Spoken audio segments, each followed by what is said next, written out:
Hello everyone and welcome back to my channel. If you are new here and scrolling on by, please make sure you hit the subscribe button and make sure that your notifications are set to all. I am streaming to multiple platforms, so wherever you are today on this beautiful, amazing Sunday, make sure you hit that like button and make sure you share this out. If you are on my vertical, double tap that screen for me, okay? I also love engagement. So engage with me. On your review, like after the live, if someone's catching the replay, leave me a comment. I do respond to my comments, okay? Now, I'm just going to get into just a little bit of news. No Nancy Guthrie today. We have to talk about 45/47. Yes, we have got to talk about 45/47. I don't know. How did y'all sleep last night knowing Trump bombed Iran? I didn't sleep well because I feel like we're being forced into a war that we did not want, a war that we did not ask for, a war that Trump promised we wouldn't see. Because remember, he said that he was going to change war. Well, so that makes me ask the question, is the bombing of Iran strategy or ego? And what escalation could possibly mean for us and for the world? Okay. We're also going to take a look at a few video clips. I want to say straight out the gate, everything is alleged and fair use. And trigger warning, because like I always say in my videos, when it comes to 45/47, he triggers me. Okay? So if he triggers you, you might want to click off and come back later. But yeah, we're going to get into this mess that Trump is out here causing. Give me 1 second. Hey, Judy, hey, my muffin. Hey, Sparkle. Hey, Patchy. Like I said, I'm on different platforms. Hey, Jeff Dean. If I don't see you, don't count it against me, okay? But I do see the viewers, and I just love the engagement. I want you all to engage with me. But like I said, we're going to be looking at a few video clips. But tonight we need to talk about what just happened. Okay? President Donald Trump has authorized military airstrikes on Iran. And the question isn't just whether it happened. The question is, what happens next? What happens next? Because the airstrikes are not just headlines, they are turning points. Right now, this is being framed as decisive action, strong leadership, a necessary show of force, a sent message. But history teaches us something very clear, something different. Military action is never just about the first strike. It's about the response. And then the response to the response. That's how escalation begins. And we are just beginning phases. The people are angry. They're gunning for America right now. So let's break this down calmly. If this conflict remains limited, targeted strikes, contain retaliation, then this may remain a short-term flashpoint. But if Iran responds in a sustained way, this could expand into something much larger. Do you know what this can turn into? Okay. And here's what that means. First, regional instability. Iran has influence across multiple countries in the Middle East. If allied forces or proxy groups became involved, this shifts from contained strike to a multi-front conflict. In other words, war. That means increased attacks on U.S. positions in the region, heightened tensions involving Israel, and instability spreading across neighboring states, spreading across the world. When multiple actors engage at once, containment becomes harder, and wars rarely shrink once they expand. Now, I want to take a look at this video of Brian, I think it's Brian Koberger. Let me pull it up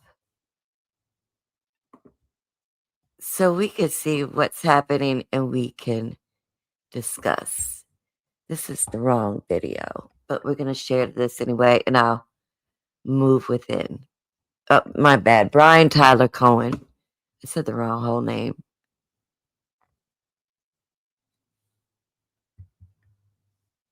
The U.S. is now engaged. That anonymous official video that I have right here. Hey, Sheila. Beautiful Sheila. Hey, Hassan. Hey, Tina. This video right up here, we will be coming back and talking about this. And we're also going to try to figure out what happened to Jim Carrey. Because that's not the Jim Carrey that we know. Okay? I think he's been cloned. Just like Dave Chappelle. But let's look at this video right fast. Engaged in military operations against Iran, and Trump just left a big clue as to why on his Truth Social. He wrote, quote, Iran tried to interfere in 2020, 2024 elections to stop Trump, and now faces renewed war with the United States. And then Trump links an article from the highly regarded and famed outlet, Just the News, which totally checks out. So why does this matter?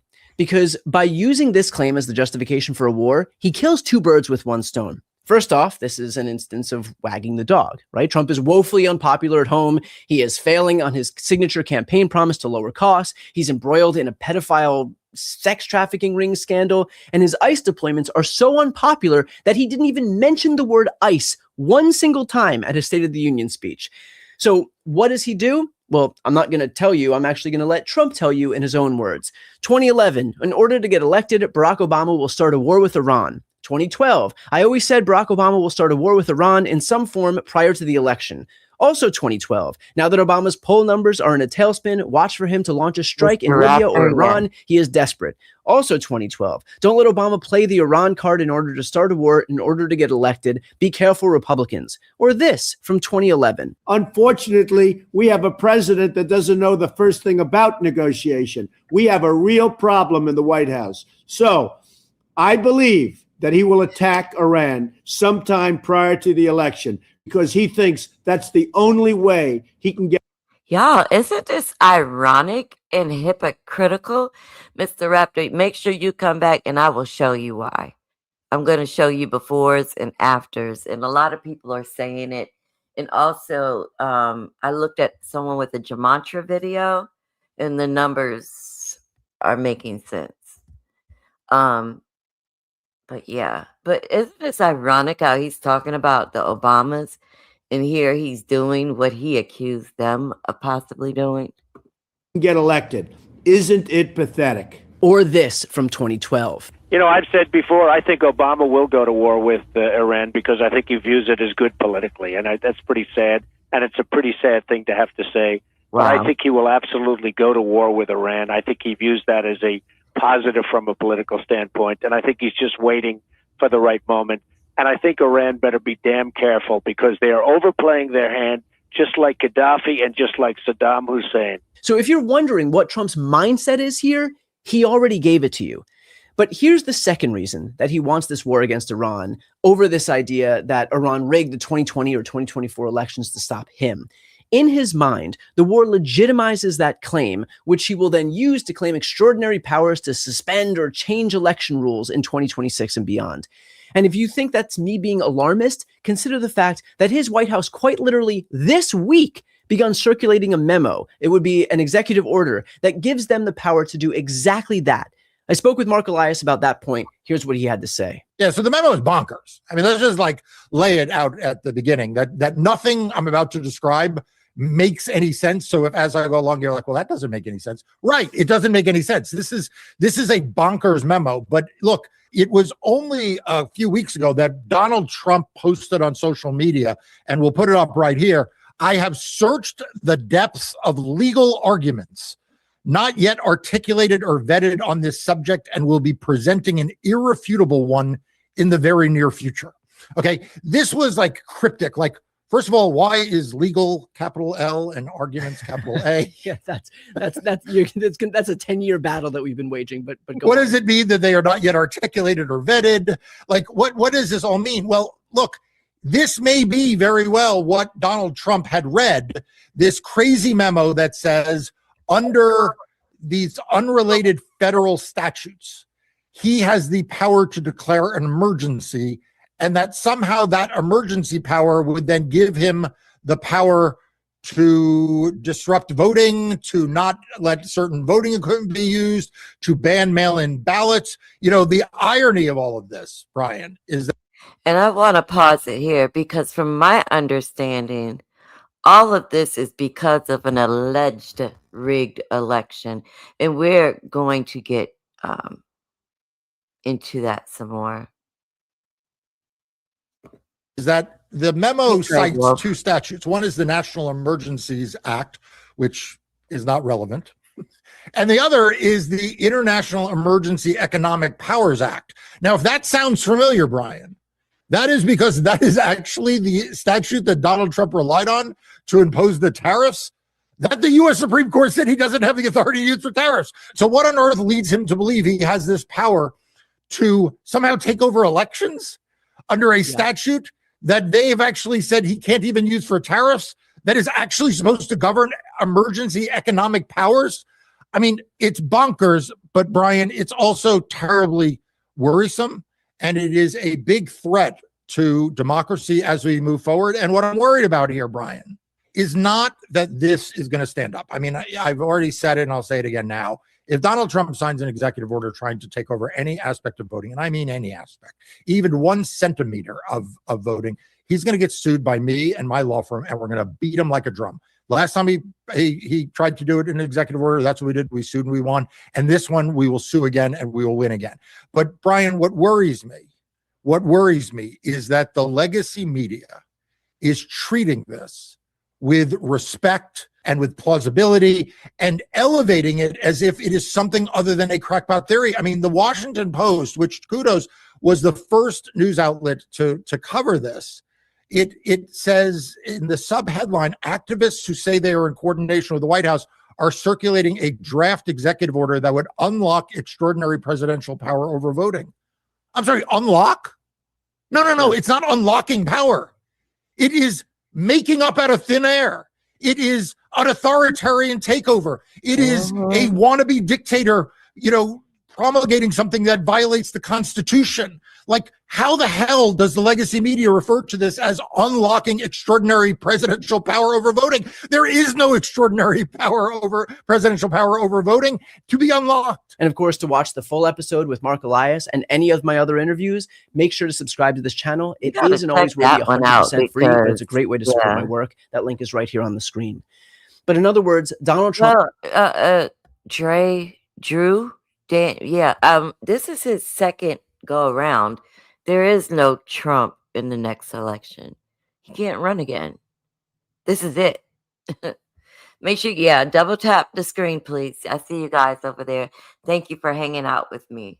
We have 3 more years of this BS, and we're done. Trump gets everything he needs. He distracts from his disastrous domestic policy failures, and he gets some lame pretext to usurp control of the election in the United States by doubling down on his insane conspiracy theories about how Iran meddled in the election, and now that we're at war, he needs all these sweeping powers for national security that he has to exercise.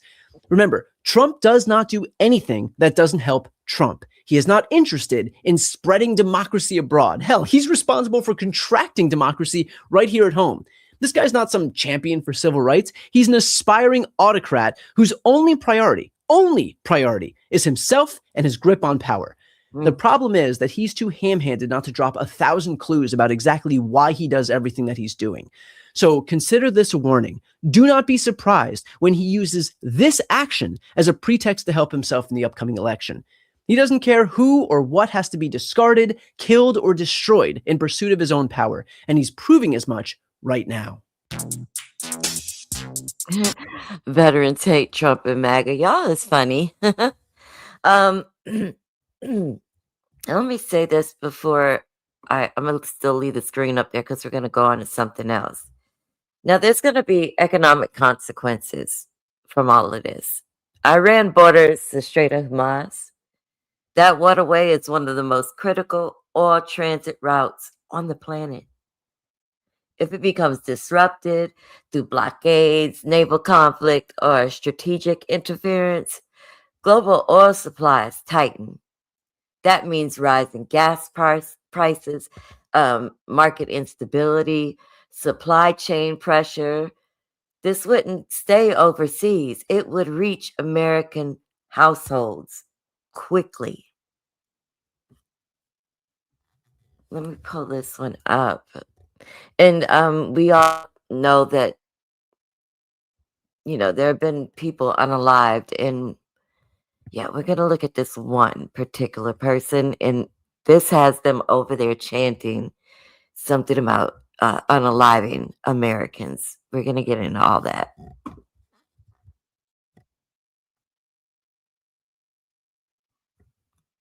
Iran's leaders were one of those killed in the airstrikes launched by the U.S. and Israel. Charlie Dagudara was the latest in Tel Aviv. We do want to warn you, some may find this content disturbing. Smoke rose above the Iranian capital this morning, the first explosions announcing to the world the war had begun. American and Israeli forces targeted Iranian air defenses, missile and drone launch sites, and regime buildings. Hours later, the extraordinary announcement: the supreme leader had been killed. This morning, in a powerful surprise attack, said Israeli Prime Minister Benjamin Netanyahu, we destroyed the compound of the dictator Khamenei in the heart of Tehran. U.S. Central Command released video showing cruise missiles firing from an American warship and fighter jets taking off. Let me pause here. Yeah, Pam, I did catch that. Everything he claimed Obama was doing or about to do, he is currently doing. Yes. The hypocrisy of it all. Welcome, Pam. Welcome, everybody, even the Trump supporters. Y'all have freedom to speak in the chat, just misspell cuss words and try to be respectful, okay? But I know when it comes to politics, that's like a subject.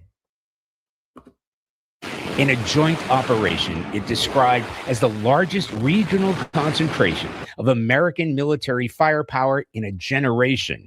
The Israeli military saying it struck more than 500 targets alone across Iran.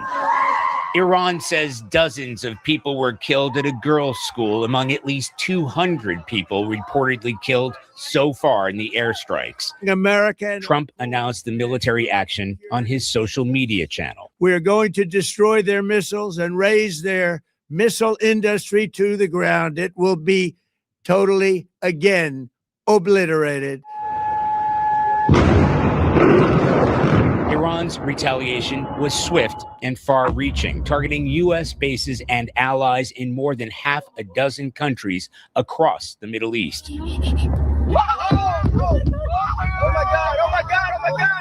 Cell phone footage captured explosions near the headquarters of the U.S. Navy's 5th Fleet in Bahrain. as night fell, Iranian drones slammed into residential high-rises in Bahrain's capital, setting apartments ablaze. Iran went after other soft targets across the region too, hitting upscale tourist neighborhoods in the United Arab Emirates and striking Dubai Airport, a major travel hub. In neighboring Qatar, residents in the capital Doha ran in terror as part of a missile dropped from the sky before exploding on a street filled with people. While in Israel, emergency first responders worked into the night at a scene of a strike that destroyed homes, killing one and injuring at least 20. Iranian attacks like that have continued throughout the night, and President Trump has vowed the U.S. will continue too, saying heavy and pinpoint bombing will continue uninterrupted through the next week or however. Mods, y'all can let the banging go in chat. It's fine with me, just as long as they're misspelling cuss words and whatever. I know they're gonna be debating with one another. Now let's take a look at this clip, and then I'm gonna get back to my content. So there are many unanswered questions about why President Trump decided to attack Iran now, especially from U.S. lawmakers. Political reporter Marcia Kramer joins us to sort it all out. And Marcia, I think what a lot of people are wondering today is why now? What was the impetus for a strike this morning? Well, Justin Ellen, this is a very complex situation.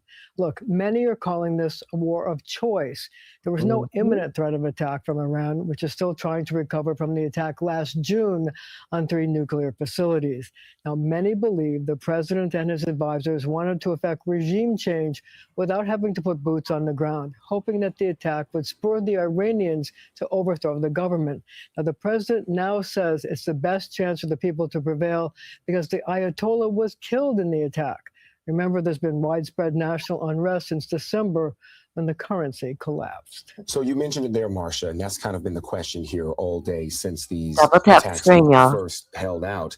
Can this be done without boots on the ground? Is that possible? Well, you know, Alan and Jess, it's clearly a calculated risk because President Trump got into office by promising to put a stop to endless wars. And if the people don't rise up, the ball will be in the president's court to decide next steps. The other big talking point today is, did he bypass Congress? I spoke to Congressman Mike Lawler earlier today. He completely disagreed, saying the president does have 48 hours to inform Congress. Democrats say what he did was illegal and they should have brought Congress in. What are you hearing? Well, look. This is breaking down along partisan lines. The truth is that the president has 48 hours to alert Congress. The Democrats want to use this as an opportunity to say that the president is impulsive. But the Republicans are making the point that now is a good time to strike because of the unrest and the tough actions taken by the Revolutionary Guard against demonstrators. And of course, the fact that they were able to kill the Ayatollah, at least that's what they're saying, they think that they'll be leaderless and that people will feel this is the right time to rise up. But that leaves the inevitable vacuum of power. And who will step into that role? That's a really big question. As you know, the Shah's son, Reza Pahlavi, wants to go back and do it. But there are so many other people who've led the demonstrations that are going to feel that they should be in power as well. You're going to be with us all night, Marcia, thankfully. Now, I want to ask my Trump supporters in the chat, are you guys agreeing with this possible war? Do you agree with him bombing Iran? I'm just curious. I know y'all support, but do you support to this point? To the point of we going into war? And you know, there's some constitutional questions for me. Military of this action, of this scale, raises serious debate about congressional authorization. We heard them mention that just now. Was there a defined mandate? Was there clear legislative backing to all of this? And I would love to hear from y'all. Was there a diplomatic alternative that was fully exhausted first? Because strength is not just about projection, it's also about process. And, you know, the critics are already questioning whether the constitutional balance of power is being respected. Yeah, they sounded off heavy in the chat. I love it. I love it. Also, the nuclear implications. Iran has long, maintained that its nuclear program is civilian. But under sustained military pressure, analysts have warned that enrichment efforts could escalate or international oversight could weaken. But it doesn't, or does it? All this does mean rising global tension at the end of the day. No matter which way you script it or look at it. But I want to know, are y'all backing his decision? You know how many innocent lives are being lost?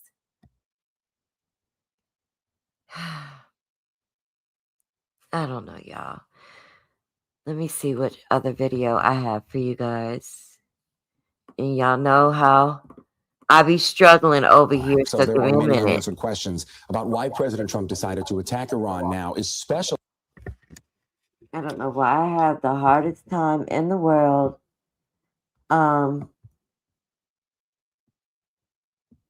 when it comes to this.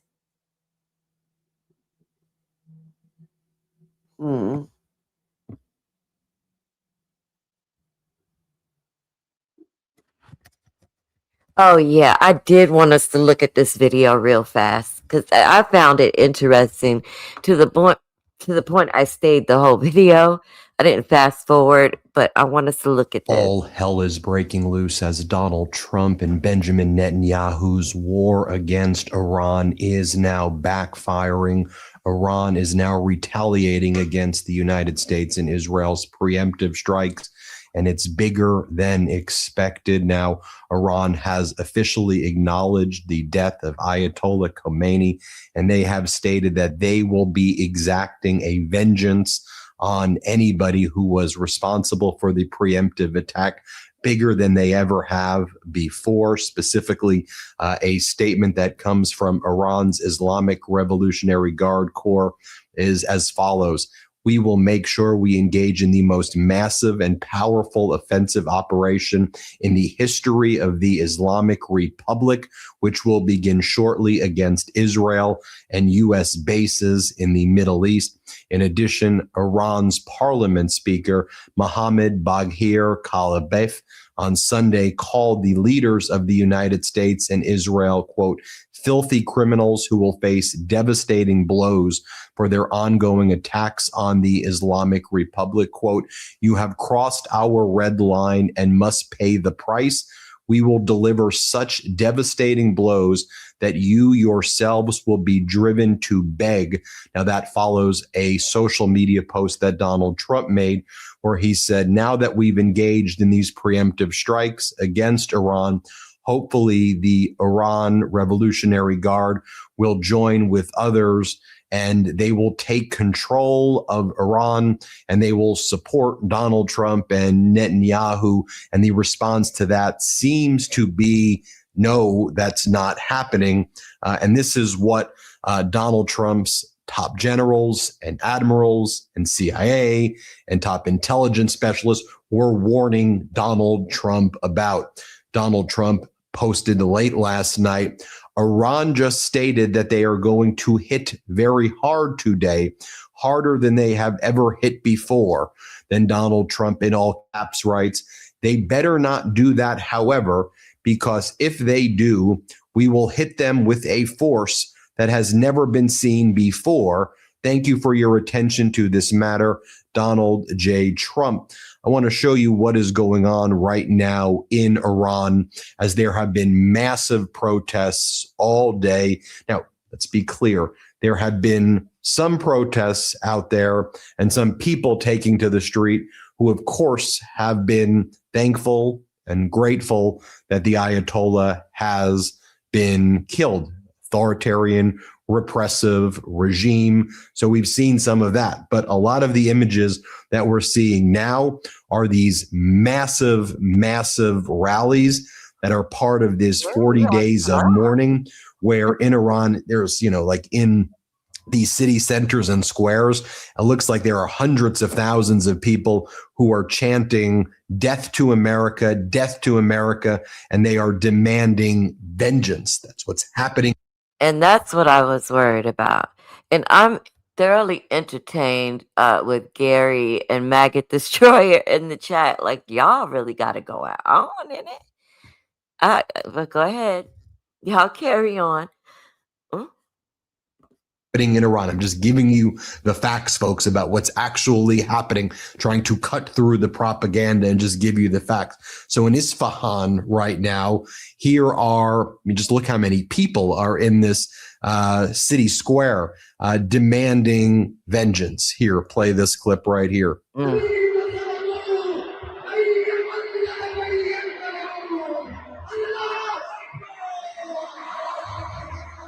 I will show you some other angles as well. Here you'll see pro-government rallies where people are chanting death to America outside. Let's play this one.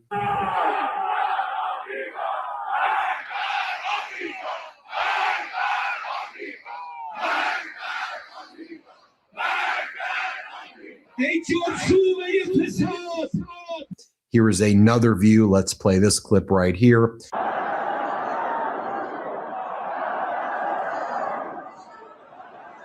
Here is another pro-government rally at the Imam Reza Shrine in Mashhad, Iran, protesting the U.S.-Israeli strikes.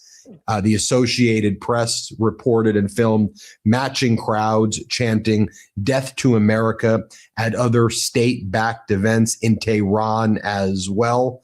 Let's play this clip of what was going on there so you can see it for yourself.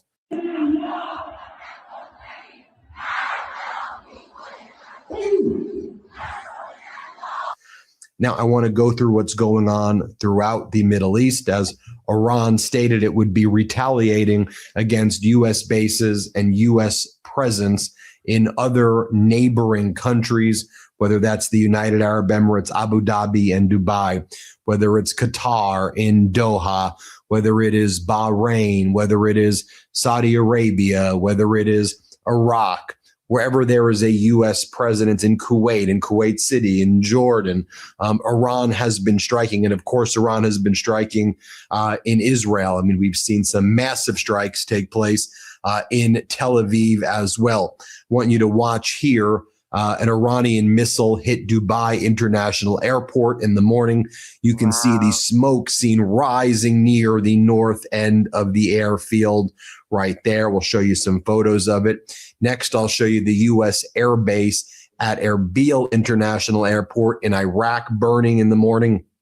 After an Iranian drone and missile attack, you can see the clouds of thick black smoke rise from an impact site at Erbil International Airport in northern Iraq.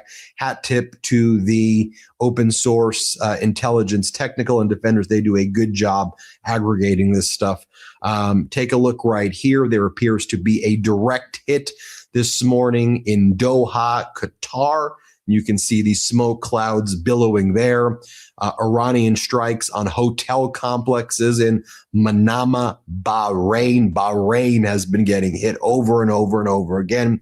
We've seen residential complexes that are known to be frequented and lived in by American soldiers being hit there. Large plumes of smoke are seen in Bahrain right there. And then let's zoom in on what's going on in Baghdad this morning as pro-Iran regime protesters attempted to breach the green zone there, trying to get into the U.S. embassy in Baghdad. We'll show you what that looked like here. Let's just show a little bit of that in Baghdad so they can see. Let's play that clip.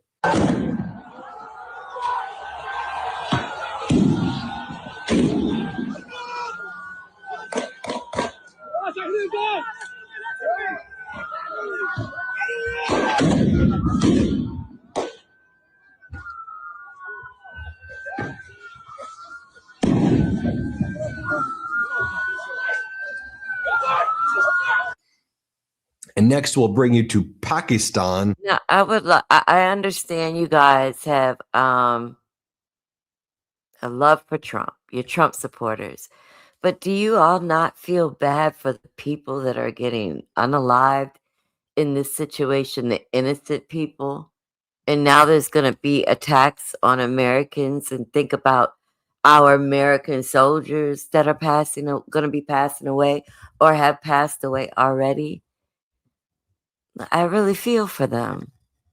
Where protesters broke through the security barricades and entered the U.S. consulate in Karachi, largest city there. The video footage you will see here shows with one demonstrator holding, a brigade flag. I mean, just look at that.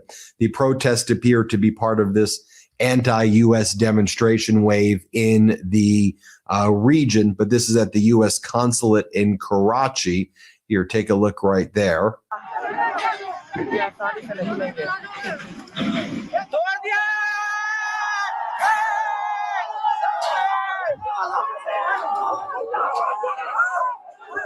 crazy, y'all.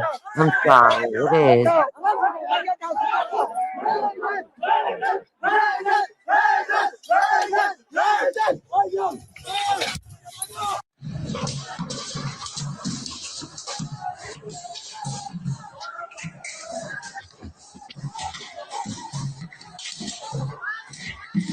Going back to Dubai for a moment, you'll see here the Palms was struck.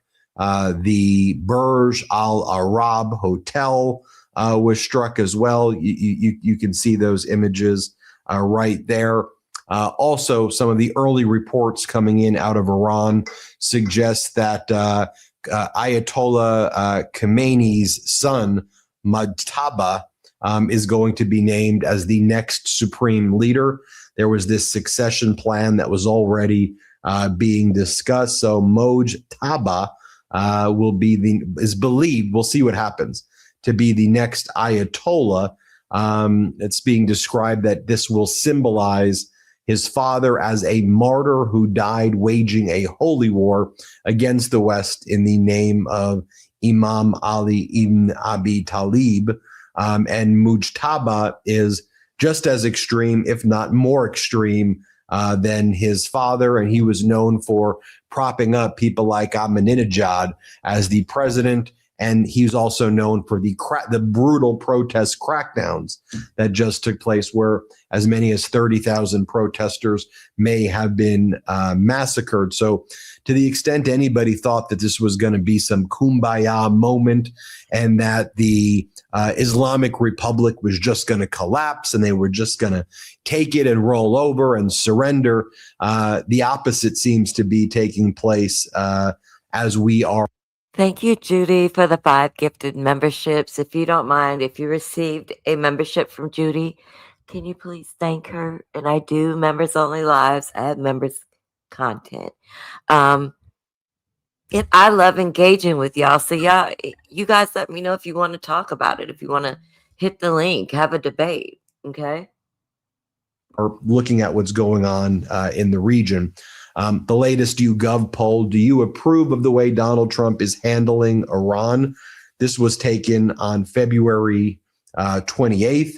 50% of Americans disapprove. Only 35% of Americans approve of the way that Donald Trump is handling everything that's going on in Iran. But according to Lindsey Graham, right, warmonger, chicken hawk, Lindsey Graham, he says, look, if American soldiers are going to die in Iran, it's going to be great, he says, because you will die a noble death.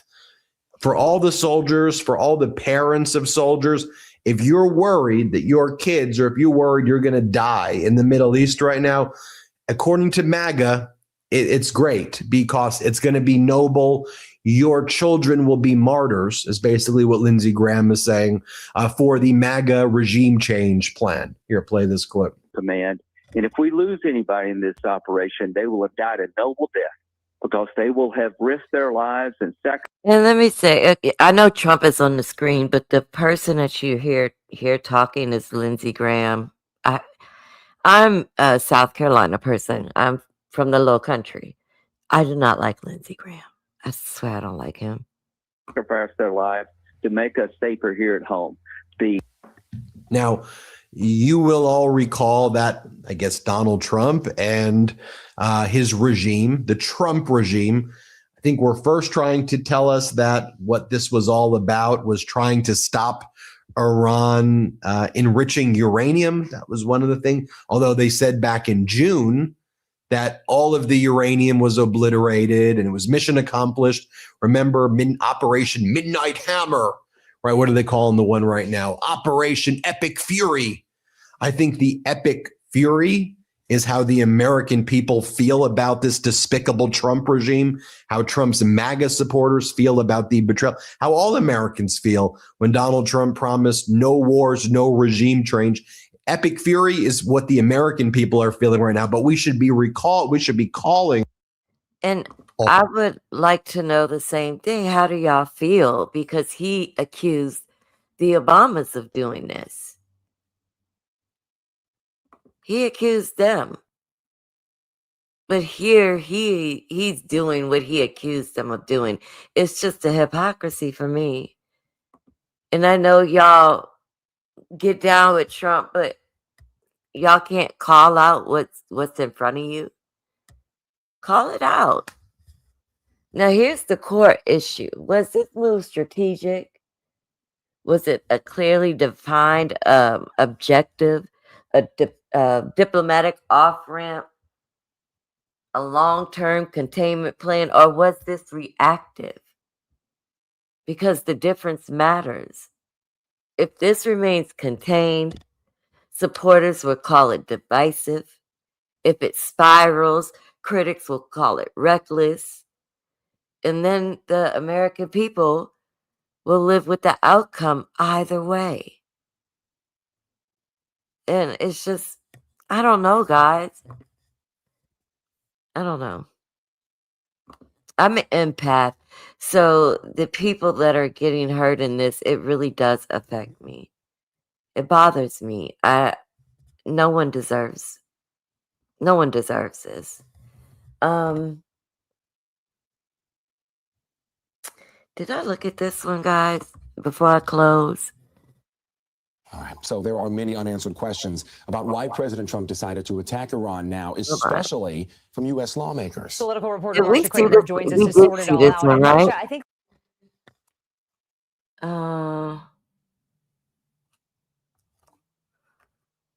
What did we miss? I think we saw that one. I don't know if... Let me see.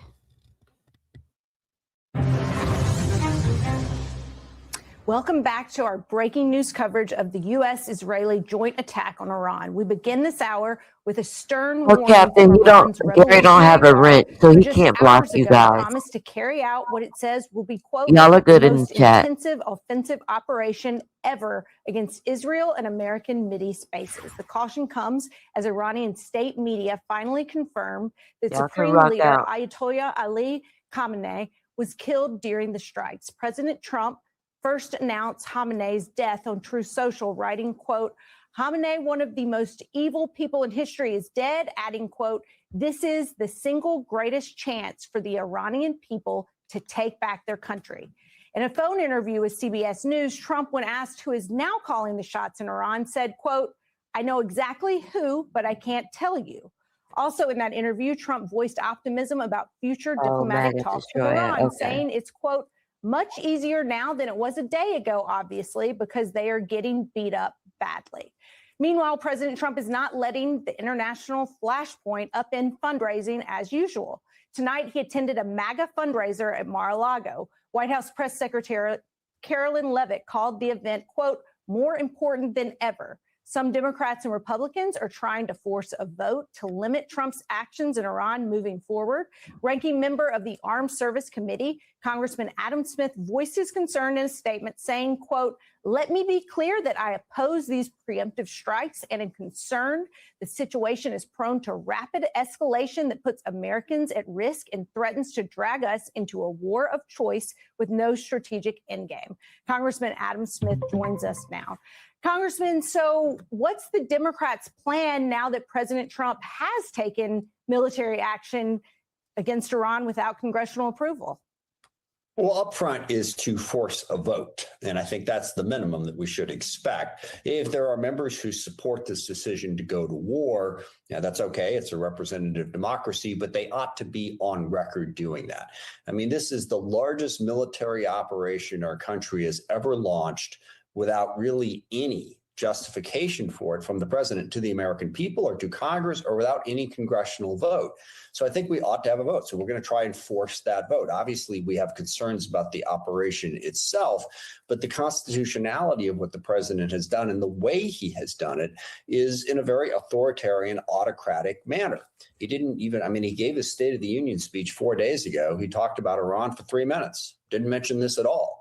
He hasn't even made the case to the American people. And I think this is in keeping with President Trump's view of his power, that he can do what he wants when he wants, and he doesn't have to follow the law or explain himself to anybody. So I think Congress should stand up and say, no, we should have a say. And again, if you support it, great.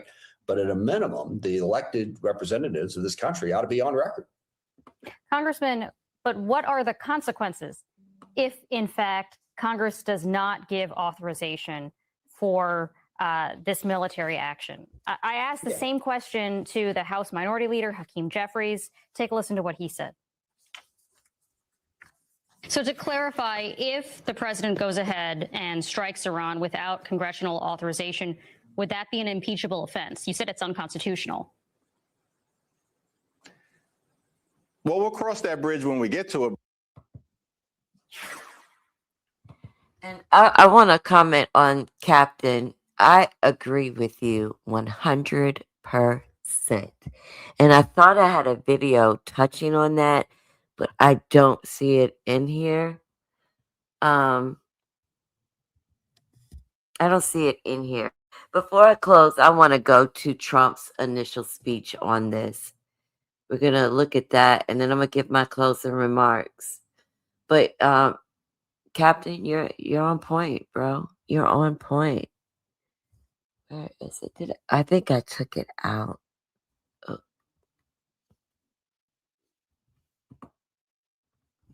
Let me see. Hold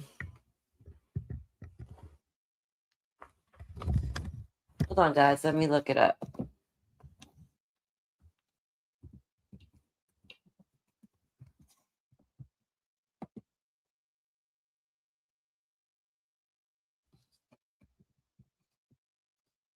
I think it was that one. And my doors and windows are open, so sorry for all the extra noise. A short time ago, the United States military began major combat operations in Iran.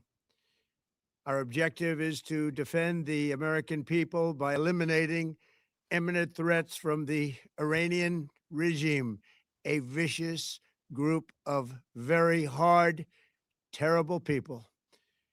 Its menacing activities directly endanger the United States, our troops, our bases overseas, and our allies throughout the world.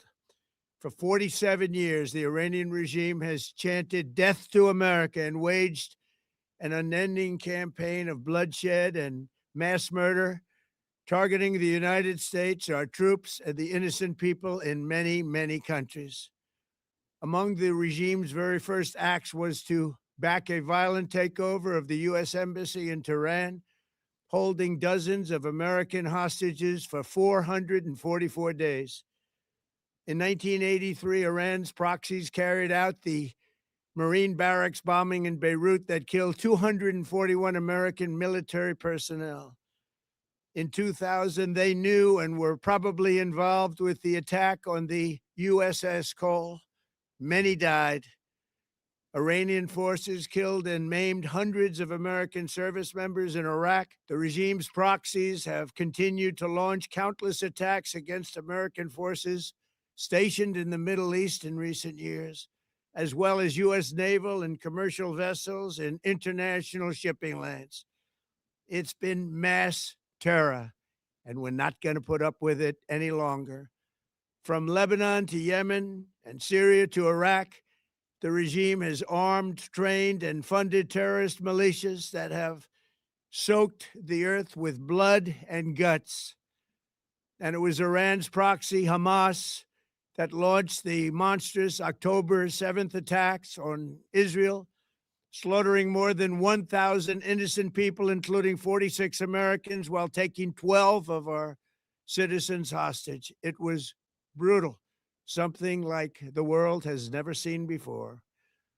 Iran is the world's #1 state sponsor of terror and just recently killed tens of thousands of its own citizens on the street as they protested. It has always been the policy of the United States, in particular, my administration, that this terrorist regime can never have a nuclear weapon.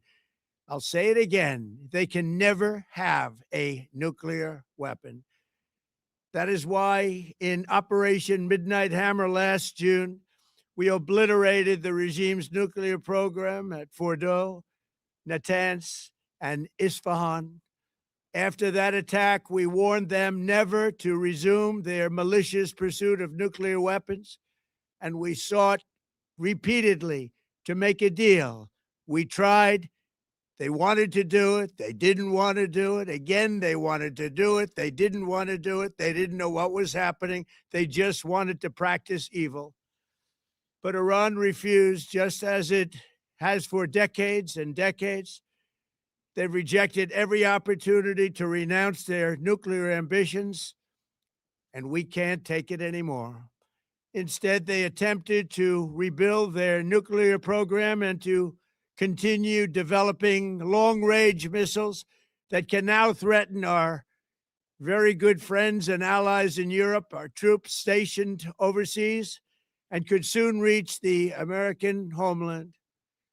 Just imagine how emboldened this regime would be if they ever had and actually were armed with nuclear weapons as a means to deliver their message.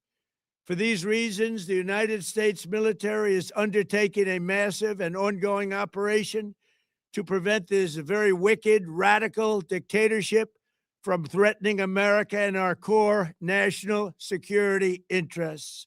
We are going to destroy their missiles and raise their missile industry to the ground. It will be totally, again, obliterated.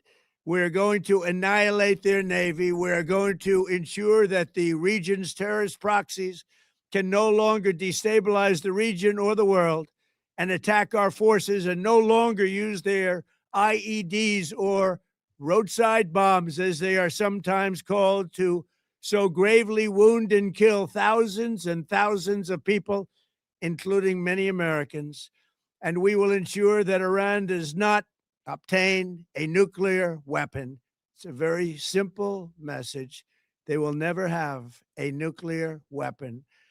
This regime will soon learn that no one should challenge the strength and might of the United States Armed Forces. I built and rebuilt our military in my first administration, and there is no military on earth even close to its power, strength, or sophistication. My administration has taken every possible step to minimize the risk to U.S. personnel in the region.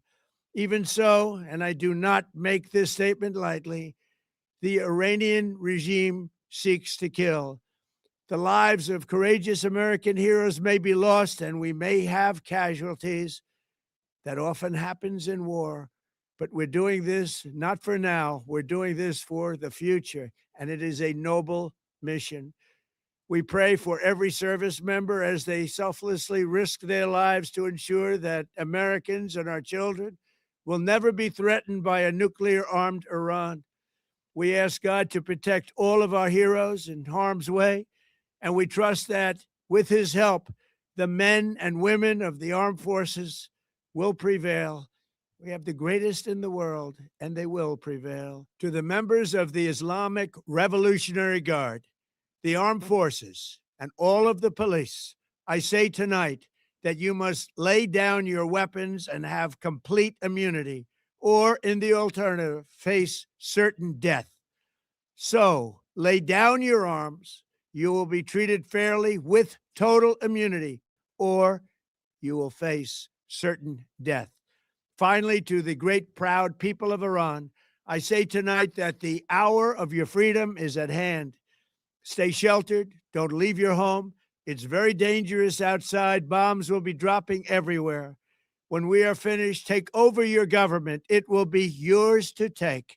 This will be probably your only chance for generations. For many years, you have asked for America's help, but you never got it. No president was willing to do what I am willing to do tonight. Now you have a president who is giving you what you want. So let's see how you respond. America is backing you with overwhelming strength and devastating force.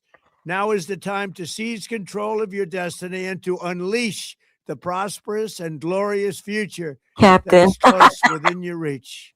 This is the moment for action. Do not let it pass. May God bless the brave men and women of America's armed forces.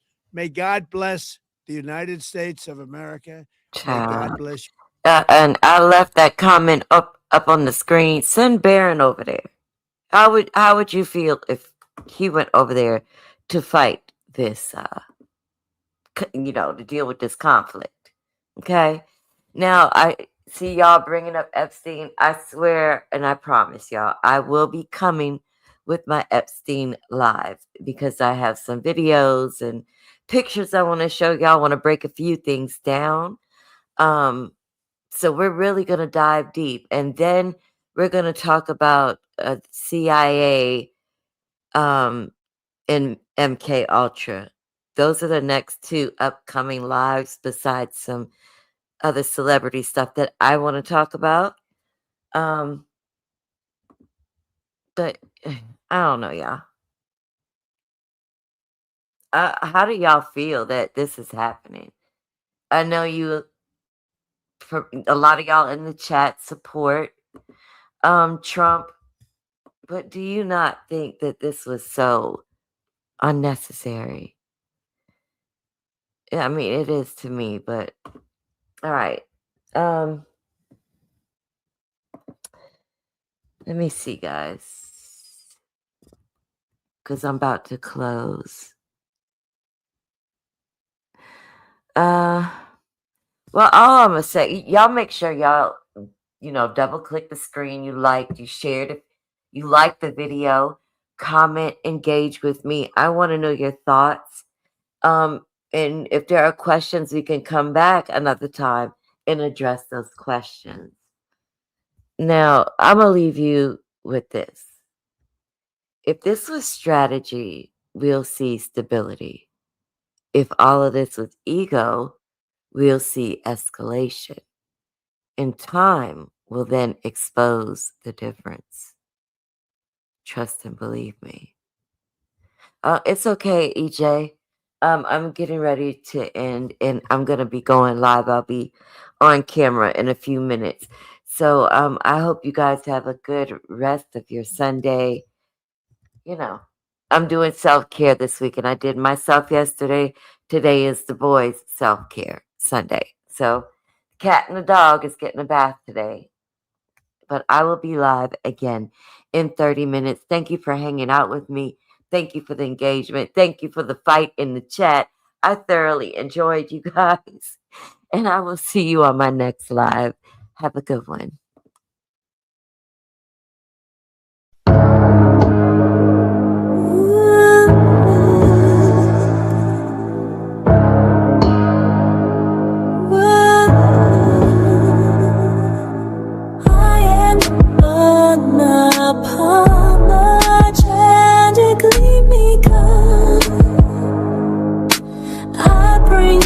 Truth, no need to see.